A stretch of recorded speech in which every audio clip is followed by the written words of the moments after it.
G'day, Tim and Dave from Spring Vale.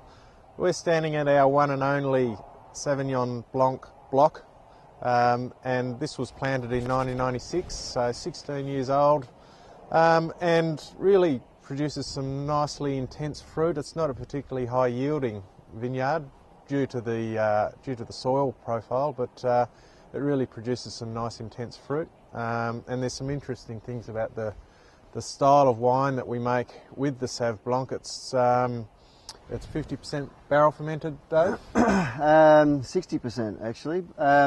Yeah, I mean this vineyard, we only started making Sauvignon Blanc in 2008 when we bought this vineyard, the Melrose vineyard. It's just on the other side of the river from Spring Vale to the north. And so we never planted Sauvignon Blanc because we just my father-in-law, Tim's dad... Well, Dad didn't like it, didn't for like starters. So they didn't plant it. Fair enough. If you don't like it, you don't grow it. Yeah, and so I guess the wine, the Sauvignon Blanc, the Spring Vale Sauvignon Blanc, is what happens when someone who doesn't like Sauvignon Blanc makes Sauvignon Blanc.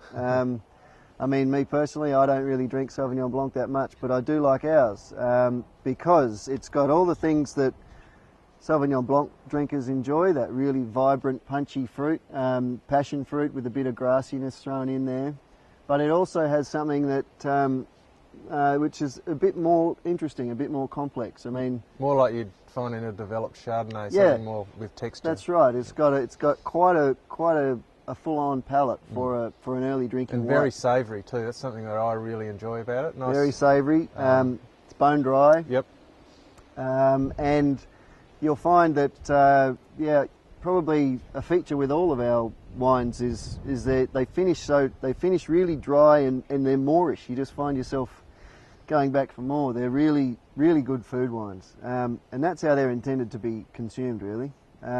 With food, they're much better with food than just smashing them by themselves. Yep.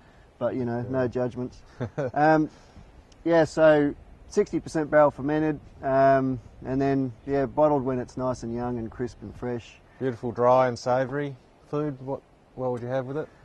Food. Well, I think that that herbaceous character that sort of lingers in the background with Sauvignon Blanc, it goes well with things that are themselves quite herbaceous. So, you know, asparagus is a asparagus-y pasta sort of thing. Okay. But also, I mean, they're seafood wines, they're known as. But, you know, I think the structure on this wine's big enough so you could really drink it with anything other than red meats, you know. Chicken. Yeah. I mean, yeah, do what you like with it, really.